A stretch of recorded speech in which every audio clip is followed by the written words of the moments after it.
Hello, I'm Chris Martenson, CEO of Peak Prosperity, the author of The Crash Course, and I'm going to be your presenter today as we talk about, in this weekly update, in bad faith. Have the big tech censors gone too far? I think they have on a lot of dimensions, and so we want to talk about this. Big week going on this past week, with Elon Musk purchasing Twitter.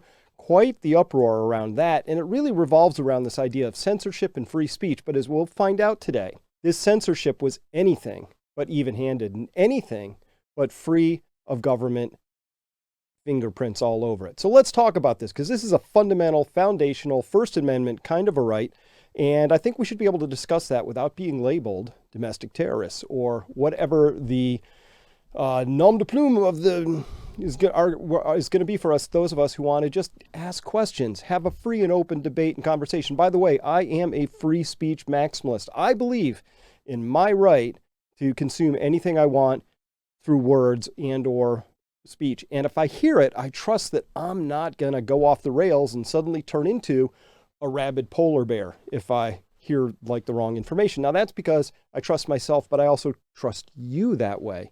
And that is something that increasingly the censors simply don't do. They don't trust you. They think that if you in your poor little head are exposed to the wrong information, you'll do bad things with that information, which even ignores the more universal sort of growth maxim, which is that we only grow when we make bad decisions. So those who would even seek to protect us from our own selves are actually asking us not to grow, to be formed and born perfect in every possible way, and to not make any mistakes along the way. It's a non-humanist sort of a standpoint. I'm against it. So let's talk about this, and let's go where we need to start right here. This is a really big deal. So the court recently, October 21st, had ordered depositions of top Biden officials in the Missouri Attorney General's case.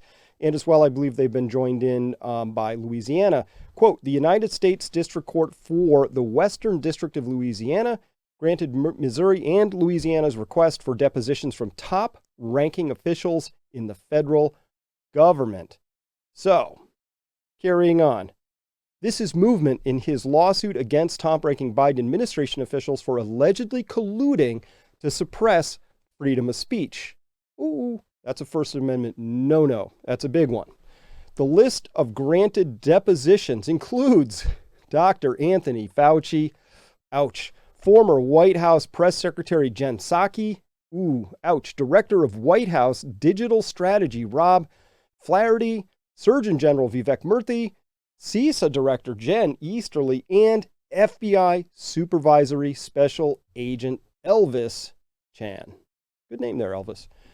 Quote, after finding documentation of a collusive relationship between the Biden administration and social media companies to censor free speech, we immediately filed a motion to get these officials under oath, said Attorney General Schmidt, that's Eric Schmidt out of Missouri. It is high time that we shine a light on this censorship enterprise and force these officials to come clean to the American people, and this ruling will allow us to do just that. We'll keep pressing for the truth. All the way down at the bottom, blue dotted underline, this clears the way for Missouri and Louisiana to gather discovery and documents from the Biden administration officials and social media companies. Now, this is where I think we're starting to see a lot of scrambling going on. And of course, with Elon Musk purchasing Twitter and then immediately firing some of their top censors, some of their C-suite censors, you can clearly see the game is on. There's a lot at stake at this. So we're going to see just an incredible amount of propaganda, this side against that side. They're going to try and frame it as a left versus right issue. But to me, it's not. This is not left-right. This is up-down. Free speech is on the right side of history. Censorship is on the wrong side of history. This is right from wrong in this particular case. And if that censorship goes too far, according to our friend and colleague over there, Matthias Desmet, hey, it could end up in mass psychosis, which ends up ultimately in mass atrocities. So that puts it into the not just right from wrong, but right from evil. So if censorship gone far enough, always ends in a very bad place historically. So we have to talk about what's involved in this, because there was a very, very interesting thing that happened a while back, long time ago, when the internet was young, and we had this thing, code section 230, which is titled Protection for Private Blocking and Screening of Offensive Material. Now, this was something that was allowed to that was designed to allow the internet to take off. Good intentions. Let's talk about Section 230 quickly, because I believe these big tech companies are actually in violation of Section 230, but it'll take me a couple steps to show you how I got there. So this is how I would build the case if I was a case builder, and I'm not a lawyer, but I'm going to put on my inner prosecutor today, because I'm a little aggrieved by having been censored so many times. Bringing facts. So Sections 230 goals, I agree with them. These are good goals, right? To promote the continued development of the internet, nice. Second, to preserve the vibrant and competitive free market that presently exists for the internet and other interactive computer services, unfettered by federal or state regulation. Unfettered, big word, meaning there really aren't, it's not even just that laws haven't been passed. Unfettered means that the federal government is not in there pulling strings on this whole thing, because now we've crossed the line. So this is what Section 230 laid out. This is law, the law of the land. And so if the government's in violation of its own laws, well, there ought to be some sort of a consequence or remedy for that. 3, in green, they say here, to encourage the development of technologies which maximize user control over what information is received by individuals, families, schools who use the internet. Now, this was meant for parents, that little section there, for parents presumably to block what their children are being exposed to. Turned out that was an impossible task, right? Any 12-year-old boy can get around any parental controls in about 5 minutes, it seems. But look, maximize user control over what they receive. So that's me. I'm the user of the internet.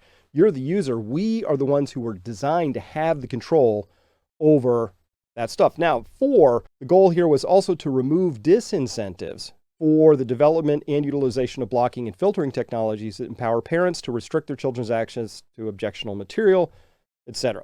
All right, so those are the goals. I'll let you read the other ones there. Perfectly fine. Here's where we get into the meat of this. This is it. It's very simple. I love Section 230. It's like it fits in a single page. We can all understand it. Number 1, it's protection for good Samaritan blocking and screening of offensive material.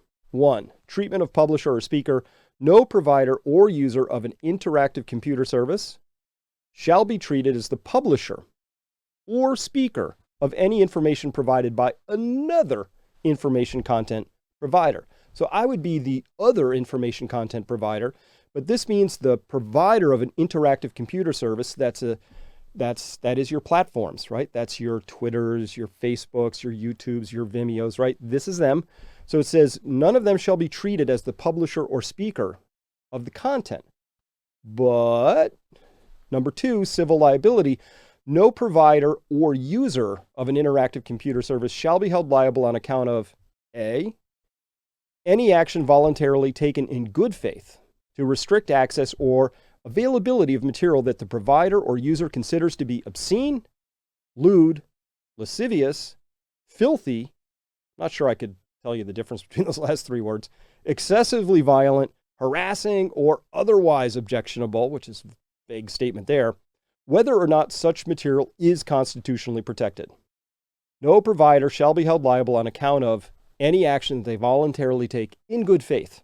So this is really the section here where A, the interactive computer service provider shall not be the creator of the content, or B, they have to have taken whatever action they took in good faith to pull material out. Now, here's where it gets a little murky.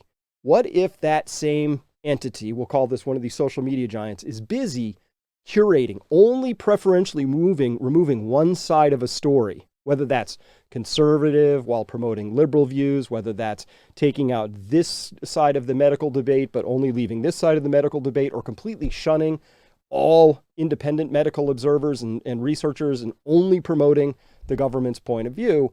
Now, all of a sudden, we have to wonder, is that really running afoul of, or is that still protected by the Section 230 Good Samaritan Clause? And I don't think it is. So good faith means you have to put all your resources at making sure that you are in good faith. That means putting all your effort forward to really get to the bottom of the matter, making sure that you are making the right decision. If you're going to wade in at all, the alternative is to just let the free market of information, of ideas, have a scrum. Liberal voices, conservative voices, atheists, religious people, just let them have at it, right? As long as they're not doing some of those lewd, lascivious, filthy, excessively violent, or other things like that. So that would be one way. The other way, though, is when you wade in and say, we believe, and you could believe in the best of your deepest of hearts that you're doing the right thing. We have to suppress these voices and elevate these. You can believe that, but I no longer think you are subject to the exclusion of Section 230. I think your civil liability goes right out the window. All right. So this just happened to me on October 25th. I've had a channel. We've had videos up on Vimeo as a company. Peak Prosperity is my company. My videos have been up there for, I don't know, 12, 14 years. I forget. Anyway, my account has now been removed, completely removed. Reason, repeated guideline violations by Vimeo. So Vimeo's made the decision that some of my material is objectionable in good faith. They've taken their best good faith stance at this and said, it's too objectionable. It's going to lead to some vast public harm if it continues to be out there. So that's how they've judged it. Now, I did go back and forth with them. Dan R. of Vimeo Trust and Safety got back to me after I responded back and said, I'm not sure, this seems a little suspect. And he wrote here, it sounds like you may have missed some of our previous messages. Unfortunately, your account was terminated for repeated violations of the terms and services. The strikes are 1, election fraud, voter misinformation. I just was running through data, and it's all verified data because that's the kind of guy I am. 2, episode 80, part 2, health misinformation and vaccine misinformation. So I was going across all the recent changes that had happened with the flip-flops. In particular, that one was talking about what happened with that recent revelation, very widely published across the internet, by the way, about when the European member asked the Pfizer exec about transmission. So I think you're all familiar with that. And then the third strike there was health misinformation and vaccine misinformation, which was another episode I had. So they dug back a bit. But what they didn't do is they didn't say, and here's what's wrong with any one of these things. They didn't say, here's your factual information that's factually wrong. No need to do that. They've judged it, right? So they judged on their own that this was the case. Now, this is where we get back into good faith. What kind of good faith effort do you need to make in order to say that you've taken every step to assure that in good faith you have removed dangerous, misleading, lewd, lascivious, whatever, all that other stuff, right? Okay.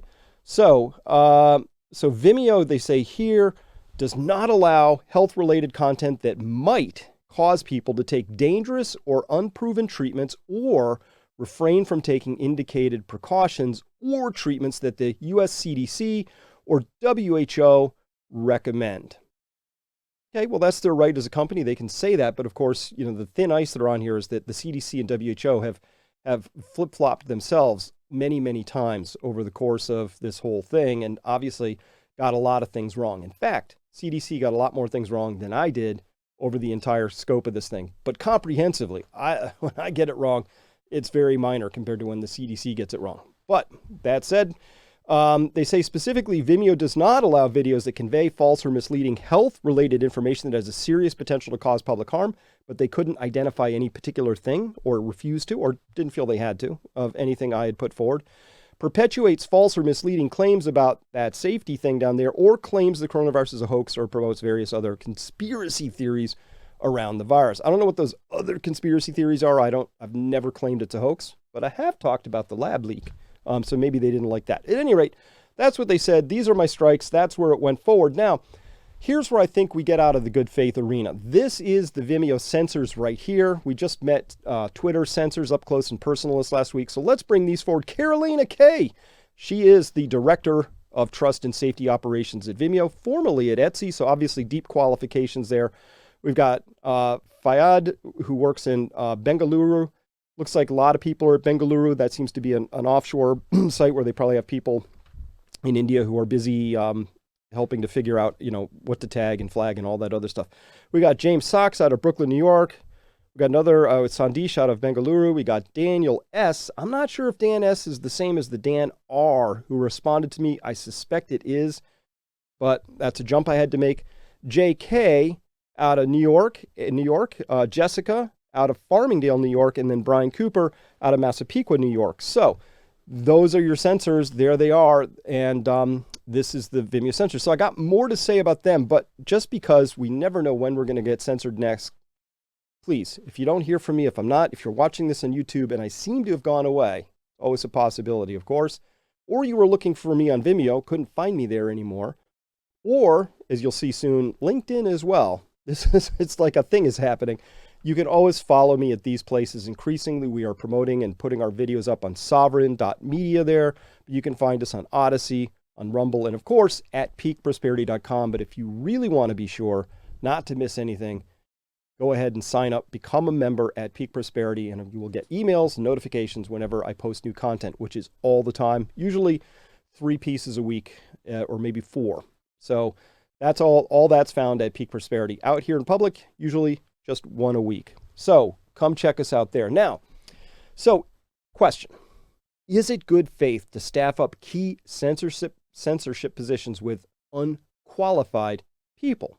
So as you saw, they didn't like what I had to say about medical misinformation. They, in their judgment, caused harm. So if it was this guy, Dan S., who signed it as Dan R., I think it probably was. We should note here, Dan S. does have a degree in German from VCU. Jessica has her BA in film and cinema from Hofstra. Fayed has a bachelor's in computers. James Sachs has a degree in art from Skidmore and metalsmithing from SUNY. That's a pretty cool thing. Sandesh, bachelor's in technology. Brian Cooper, computer science, Stony Brook. Now, how many people on there do you think are qualified in good faith to weigh in on whether something is or is not misinformation in the medical field? My point here is not to denigrate these fine people. I'm sure they're all wonderful and very smart, all of that. But I would think that if you wanted to be comfortably on the safe side of in good faith, you would actually hire people who had appropriate qualifications once you've decided to dial down one whole set of voices and raise up one other whole set of voices. If you have nobody qualified and you are a company worth billions of dollars on the open market, then it's kind of a weird thing to claim, oh, we couldn't afford to, or whatever they are going to claim. I think they felt they didn't have to. But to me, this is actually a massive oversight. All the people out there who are engaged in censorship on any particular topic area, you really, if you're a big company like this, it is incumbent on you to get up the curve, actually have somebody who's got deep expertise, who could justify with data, conclusions, legal concepts, could interface with your legal department to explain why this made sense in this case. By the way, every single one of my videos, I come with the receipts. I can back up everything I say. Am I always right? No, but that's how science works. That's how free speech works. That's how we develop ideas, concepts, and as humans, is we stumble and feel and grope, and sometimes it's by braille, and other times it's blindfolded in the dark, and we get our way to the truth eventually. But that's how it goes. One does not censor a whole block of inquiry and say, that's the best we can do. It's not. It's not even close to the best we can do. In fact, it's antithetical to everything we would want to think about in terms of either democracy or progress. So that's why I care about it so much. These people are holding us back. Now, by the way, I will note here that Vimeo has not bothered to upgrade its policies to match the science. These are current policies because I had to go and check once they decided they were going to censor me here. So they say here under that kind of misinformation there, we do not allow claims that these things are unsafe for a general population unless the CDC or WHO have substantiated the claim.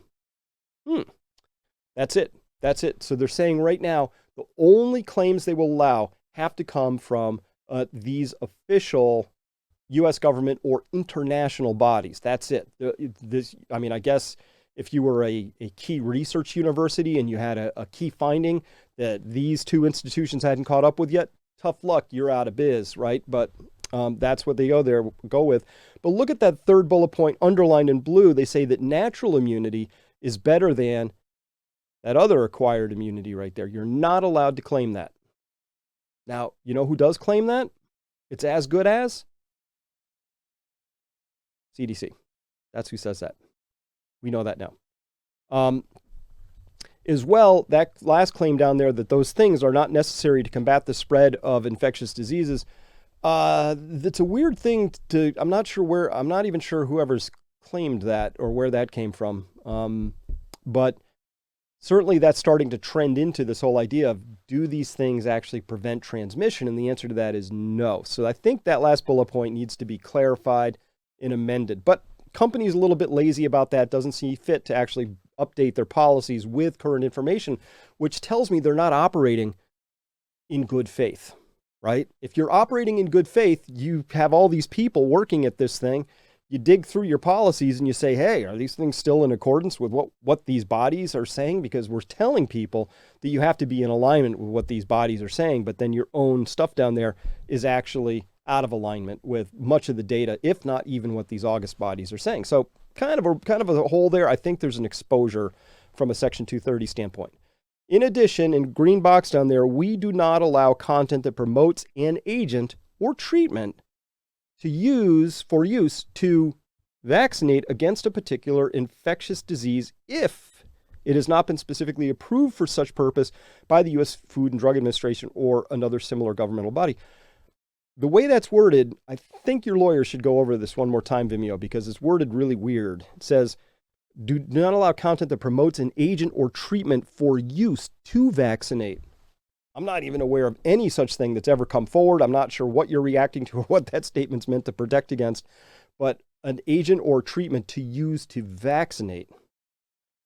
I think the word vaccinate, you got the wrong word in there. Little pro tip, you probably were looking for an agent or treatment for use to treat. Anyway, so unless we're starting to blur the waters and the vaccines are actually treatments, which is a weird thing because they're not supposed to be that.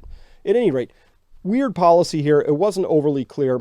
By the way, let's take a quick look at Vimeo here. Not doing that good. So Vimeo, if you're listening, this was a horrible business decision, right? First up, y'all haven't been that great of a service for me in the first place. I don't really care that we've parted ways. It doesn't really bother me.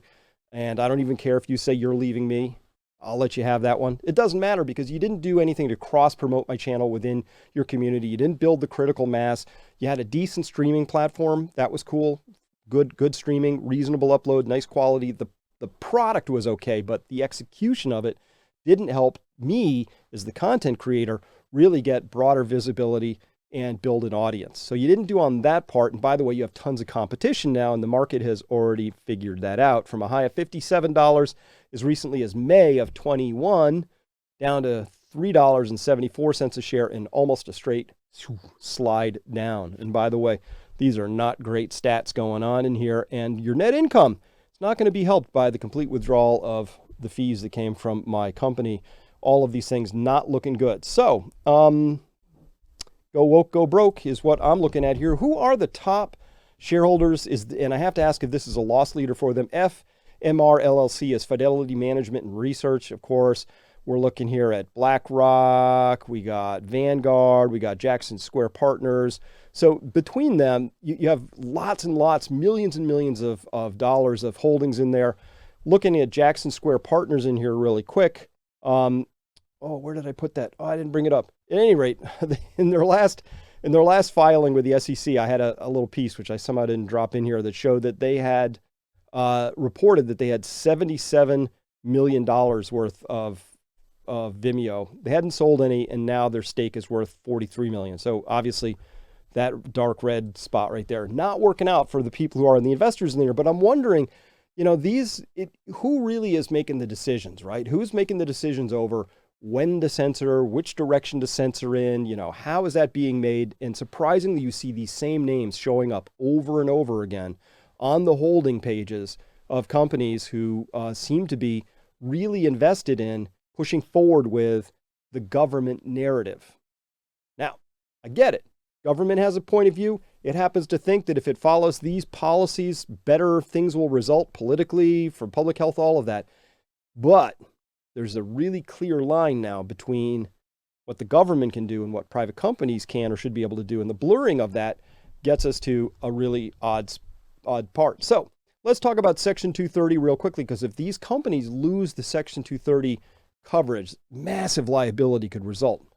So in Wikipedia here, they did put this out, and they said, in analyzing the availability of the immunity offered by Section 230, courts generally apply a three-pronged test.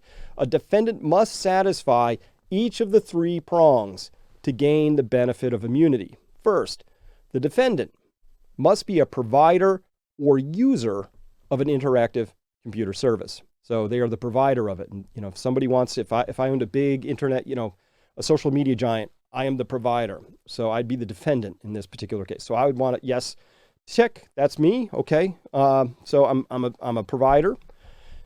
2, the cause of action asserted by whoever's suing me, the plaintiff, must treat the defendant as the publisher or speaker as of the harmful information at issue. Now that's where that's where you get to jump away, because I can go, I didn't create the content. Yep, you're out. Clear, free and clear. Ding, because I've satisfied that particular thing. And 3rd, you must also be able to satisfy this prong. The information must be provided by another information content provider, i.e. the defendant must not be the information content provider of the harmful information at issue. So here there's positively harmful information, and then there's negative or absence of information. So like if you were about to go into a mine shaft and I knew that there was an explosive charge in there that was just about to go off, but didn't tell you that would be a negative. I would be responsible for having been negligent in giving you appropriate information, right? This is the whole part of the whole subtext underlying informed consent. The idea is that if you give people complete information, then they get to make an informed decision. And then if they do that, whatever happens next is kind of on them. So I've told you there's a charge in the mine, and you go in anyway with that knowledge. I no longer have that liability of negligence on me. So if we look at this, they have to satisfy all 3 of these things, right? Defendant has to be the provider. 2, the cause of action asserted by the plaintiff must treat the defendant as the publisher or speaker of that harmful information. And 3, the information must be provided by another information content provider. But what if I am that internet service provider, or I'm that platform, and I preferentially only give you one block of information, but I take this other block away? And it turns out this was important information for full informed consent. That in fact, by taking this information away, I had knowingly or unknowingly elevated the risk. Now, unknowingly would be one thing, but we could argue that maybe they should have known that in fact they had the resources to have had a full-throated debate, to have really understood what is truly known, what is truly not known, and where the gray zone was in the middle. And of course, we've learned a lot together along the way. No question about that. And this last year has been mostly about just trying to get this same repeated information that everybody now knows over the sort of common knowledge informational goal line. All right, so here are my questions about a sin of omission. 1, if a social media giant decides to promote certain information that proves to be harmful while blocking questions that could have proven life-saving, and they had the resources to, in good faith, hire people with actually appropriate backgrounds to assess that lack of balance, have they actually committed a bad faith action? I think they have. So, I guess the test for this would be, would a reasonable person or corporation have been able to detect that they neither had the expertise nor the logical or evidence-based backing to make the censorship calls they made? Now, I think clearly they've crossed that reasonableness line on the bad side. That I think it was very possible to very reasonably have assembled people, put a few extra bucks into maybe calling in some of those other experts that are out there, let them go back and forth, decide in a good faith effort, we don't really know where the truth is in this case. Therefore, it's in our best interest to not act as the content provider, in the sense that what we're doing is preferentially removing one kind of content while leaving another kind of content. That's how I would frame that argument. I'm not sure, maybe you lawyers out there can tell me if that would work out or not. But I also have to ask about, for these social media companies, was there a massive failure of internal counsel from their own legal team? I trust lawyers to be the ones who are going to raise these issues. Let's review. First Amendment, also a delightfully simple cluster of words that all of us can interpret and understand. Similarly, the First Amendment guarantees freedoms concerning religion, expression, assembly, and the right to petition. It forbids Congress from both promoting one religion over others and also restricting an individual's religious practices. It guarantees freedom of expression by prohibiting Congress from restricting the press or the rights of individuals to speak freely.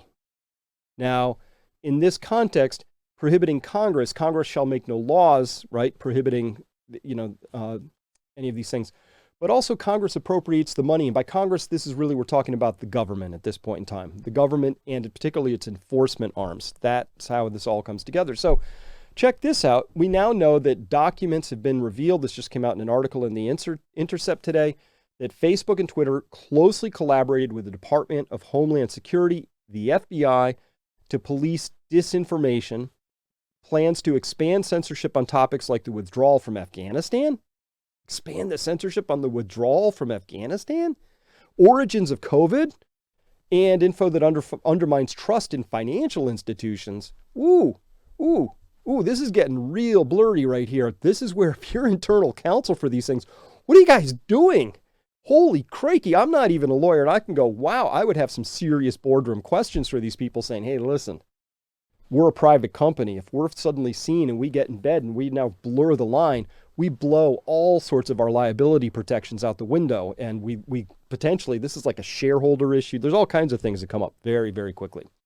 So I think there you have crossed the First Amendment line. This is continuing on with the same tweet thread from Li Fang, the Intercept article. FBI agent Laura Demlow was in communications with Facebook that led to the suppression of the Hunter Biden laptop story in 2020 over the false allegation that it was disinfo.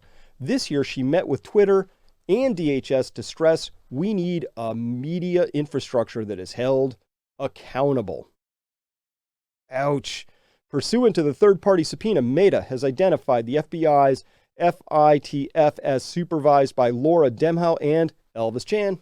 There he is again. He's getting subpoenaed in that Missouri case, as involved in the communications between the FBI and Meta that led to Facebook's suppression of the Hunter Biden laptop story, which we now know, in which the FBI certainly knew at the time, was absolutely not disinformation.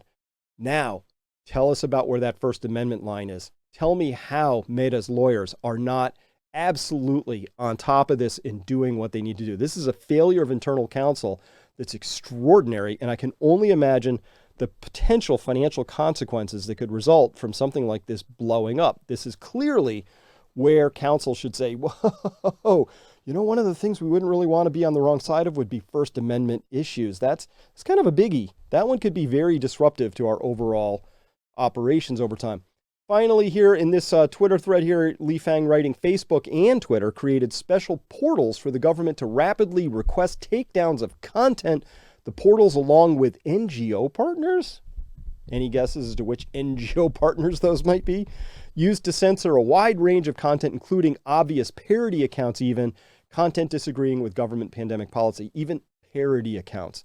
Wow, such a thin skin. We can't have any questioning of what we're up to. We can't have any countervailing facts. We can't have any discussion, no debate, not even any parody. Wow, that's a humorless sort of an alignment we got going on there. That's what's been happening, and this is completely unacceptable. This is totally anti-American, but I think this is anti-human. This is not the right way to go, unless you believe that, totalitarian censorship is the right way to go.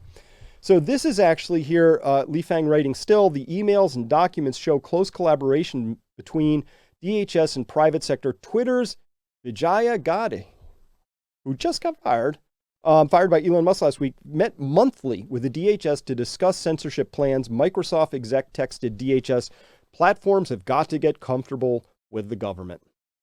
That's how far along in this story our platforms have got to get comfortable with the government. Oh my goodness, that's strong stuff right there. But it's gotten this far. This is how far along this path we are. Of course, in response to Elon Musk's purchase of Twitter, Elizabeth Warren asked if that wasn't dangerous for our democracy, whatever that means to her. I have to question if a U.S. senator should believe that freer speech is somehow dangerous for democracy. I mean, honestly, I must have slept through that portion of my civics class that talked about the danger of free speech to democracy. I missed out on that one.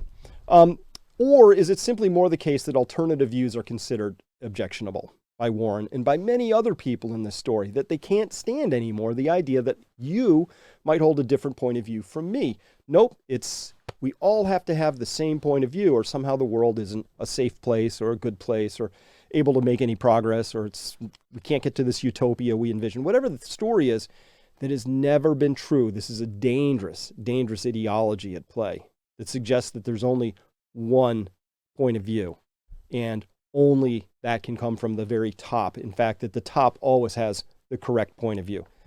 That's not democracy, Elizabeth Warren. All right. So if this was a failure of internal counsel, I have to ask, my questions are: one, if a social media giant decides to promote certain government policies by suppressing any countering data, factual information, or opinions even, or even parody. Two, how did their internal counsel not recognize the extremely dangerous position this would place them in? And three, does this not expose them to a horrendous possibility of shareholder and bondholder lawsuits if they're found to have committed gross ethical violations and slumped in their fiduciary responsibilities? I'd say that's fiduciary. I missed that word out there. So fiduciary malfeasance. All right. So at any rate, I think there's plenty to go around. By the way, I did get censored out by LinkedIn too. LinkedIn took me down for three things. My three strikes there was I put up this public video that was here and still here on YouTube that was around the worst mask study I'd ever seen. If you remember, I was really parodying it. It was the worst science I'd ever seen. They took studies with an N of 1 and 42 variables, but only sliced this one out. It was awful. That thing was a preprint, slid into the dustbin of history. Thankfully, it was complete junk. But Twitter said that's a strike. Two, they didn't like this one here where I was just recounting exactly what the CDC had just updated on its own website and policies there. So that was just me, again, just using the CDC's own data. And then that down there, finally, yeah, you can read that one. We're starting to see more and more tweets like this. This just came out October 27th. It's getting very bad. And so it's pretty obvious that something is going on here. I think these are a lot of buttons on here are actually responsible, and they've been part of this whole censorship strategy. You can feel the winds turning a little bit now. Hopefully they turn a lot. Hopefully we don't just try and skip past this and we actually take a good hard look at this, because this kind of censorship is very damaging. It's not helpful. It didn't help progress science any faster. It held us back. It harmed people. And arguably, it did the exact opposite of what it was trying to do, which was to bring us together and to unify us. In fact, the way we do that is with full-throated debate, and we have a raucous conversation in science, and politics are sometimes bare-knuckled ugly, because it just takes time to wrestle the truth out of the ether. And sometimes I'm wrong, and sometimes you're wrong, and we're both wrong, but we're both right, and we tack together towards the right answer, and we get there. And that's just how it's supposed to work. That's how it is. But that's not acceptable to some people anymore. And that's where the battle lines are drawn right now. To me, it's not left-right, even though a density of these people are weighing over on one side of the overall ideological spectrum from left-right. But it's not about that. This is about right from wrong. This is about good from evil at this stage, because following along the censorious pathway has never led to good outcomes historically. It's not going to lead to good outcomes this time, and it has just led to bad outcomes just recently. We're just now finding out the immense harms that actually resulted from the lack of debate that should have, could have, would have happened if the right people and experts had been allowed to have an equal voice in the story. So that's what I wanted to tell you about this. By the way, part 2, I'm going to carry on with this, but even with less internal censorship. And I got to talk about this because until you actually are able to see clearly the level of depravity and manipulations and censorship, you're going to have a hard time figuring out what's actually going on in this world. And you will be, unfortunately, the puppet whose strings are being pulled by some other people. They're working very hard at it. They're earnest. They're diligent. They care a lot. And that's what we're up against. So come check out part 2 if you want to. That's at peakprosperity.com only. And it's for members. And I will be glad to talk with you there, answer any questions you might have about that. Let's hope this stays up. Who knows? We'll see. Best of luck, everybody.